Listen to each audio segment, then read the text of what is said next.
let's jump in and talk about the main guys. Yep. The big three. The big three. We're not talking NBA. No, we're talking football. So Travis Kelci, Darren Waller. Do I get it? Yeah, I understand basketball. Well, there's a league called the Big Three. Yeah, it's what's his name's league? Ice Cube. Yeah, thank you. See, I got it. Okay, you're not a basketball guy. I'm not. I'm short, so I'm never going to play basketball. But anyways, we're going to talk Travis Kelci, Darren Waller, and George Kittle.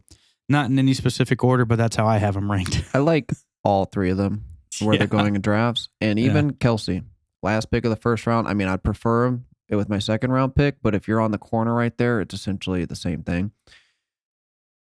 So I think the debate though is, so I'm going to name some players for you. Mm-hmm.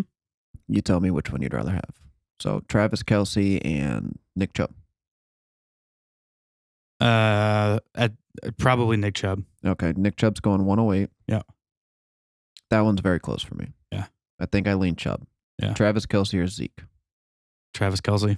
I go Travis Kelci. He's also going 108. Yeah. Travis Kelci or Tyreek Hill? Tyreek Hill. I go Travis Kelci there. Oh, that's crazy. Tyreek Hill's going a little bit ahead of him at 108 as well. Travis Kelci or Devontae Adams? Yeah, I still think I'd go Adams with that though. I go Kelci. Yeah, that's fine. And Devontae Adams is going one pick behind Travis Kelci. Mm-hmm. Give you just a couple more. Aaron Jones or Travis Kelci? They're going back to back. I'd take.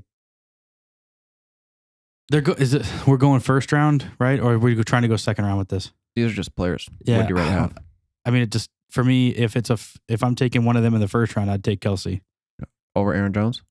Yeah. Okay. If I'm taking him in the second round, it all depends on what I did in the first. If I took a running back in the first, I'll take Kelci over Aaron Jones still. Okay. I guess I'll give you that. Yeah. Actually, you might be able to get them both. Exactly. They're going back to back. Yeah. Now that we're talking about it. Well, Aaron Jones is going 111. Kelce's going 112. But around that range at the turn, anything can happen there. You're essentially getting back-to-back picks. I would take Kelce over any receiver in the league. And there's one reason why. Because you only roster one tight end. And just on total points, he would have been the fourth best wide receiver in the league last year. Yeah. The advantage you get with Travis Kelci is unlike it's probably better than the Christian McCaffrey to other running backs advantage. Mm-hmm. It is, and it's almost a lock. Mm-hmm. Like, should we go through his fantasy finishes over the past few years? I think they're all first. So yeah, they're at number one. It's a number one. It's a number one. It's a number one. Mm-hmm. Number one. Yep. And I don't see it changing this year. I've brought this up before again. I don't think we're ever going to see anything like this again in fantasy football. A player finishing that many years as the number one overall player at that position and just dominant like he is. Like, there's a reason why he's going, because back in the day when Gronk went this high, I was not that into it. You had a lot of injury risk when you took Gronk, and it just wasn't as consistent. Travis Kelci is a monster. Yeah, I was actually I'm actually pulling that up because I'm curious to see, because Gronk was pretty dominant, but I don't even think he was even close to running that many years in a row. No, never. Yeah, Injuries got in his way. Dude, he only finished first 3 times in his whole career. And that's only one of them was back to back. That's light work for Kelci. Yeah, that's nothing. I mean, the stats he puts up is just absolutely bonkers. I mean, the thing with Travis Kelci, and we say this every time we watch the Chiefs play, is how is he always open? Yeah, like, no, it's funny. He's not like a super fast guy. He's not a super agile guy. Dude's just open man. Every freaking always play. Open. And it's so annoying. 1,400 yards last year at the tight end position. Mm-hmm. I feel good. Yeah, that's why I would take him. He's not going to finish better than Tyreek Hill or Devontae Adams, but the advantage you get at that position is worth it. Yeah, I'm getting ready to pull up like on a points per game basis because I'm sure this is going to be crazy. So Travis Kelci last year on a points per game basis was 17.4. This is in the scoring format with half point. Says half point per reception. Darren Waller finished second at 14.1. Wait. You said 7? I thought you said 14. It's 17.4. Okay, I thought I heard 14. No, Darren Waller was at 14. Yep. There's a 3.3 point per game What's funny change. is they both saw the same amount of targets. Darren Waller had 2 more receptions, 107 to Kelce's 105. Kelce had 11 touchdowns. Waller had 9 touchdowns. You're like, okay, so yeah, total points pretty close to each other. It's the yards. Kelce had over 200 yards more, like 230 more yards, 220. Well, and then even keep in mind this, and this is why we're talking about the big three, because Kittle would be in this conversation. He's in this position. Yep. The drop off. He was third in points per game last year. The drop off to 9.4 with Robert Tonyan. Yep. There's your difference, guys. Yep. Like, honestly, if you can take any of these top three, you'll be solid.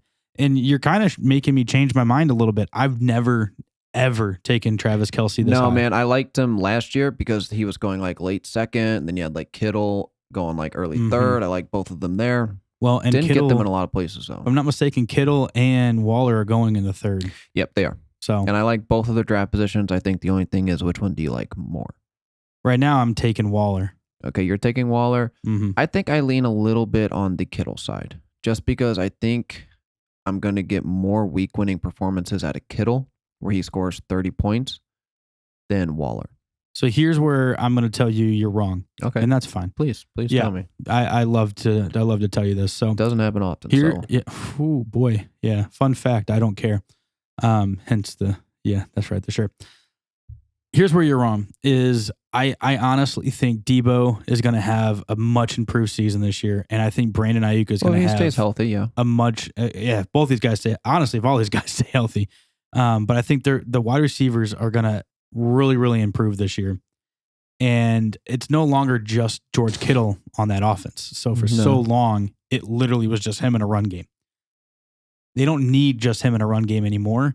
Whereas when you look at Darren Waller out in Vegas, I mean, I really hope Bryan Edwards does something this year. But even outside of that, there's nothing out there. I mean, Waller still had some bad games, like 5 games under 8 points scored. Mm-hmm. And the big thing about Waller last year was he finally got that red zone work, 9 touchdowns. The year before that was 3, where he still was very close in yardage. But that's, again, are those touchdowns going to stick with him? Because that was a big concern coming into last year, and he got him. The year before, though, he was not a red zone threat. Right. And keep in mind, the year before, he finished at the tight end 3 without those touchdowns. Yeah. So, I mean, again, he had 1,145 yards, 90 receptions. Like, he's going to be a PPR monster. And that, him, if this is a full PPR, I will give you Waller over Kittle. Half-point standard, I still lean Kittle a little bit. Yeah, and again, that's fair. But yeah, this year I'm taking Waller over Kittle just because I think the offense, and I think, Josh Jacobs is there, and Kenyon Drake is there, so they're going to probably run the ball. But San Francisco is still going to be a run-first team. Yeah, so but Kittle's been doing. Last year against Philly, you want to hear the stat line? Yeah, go ahead. 15 targets, 15 receptions, 183 yards and a touchdown. Yeah, that's sick. 32.5 points. That's such a great game.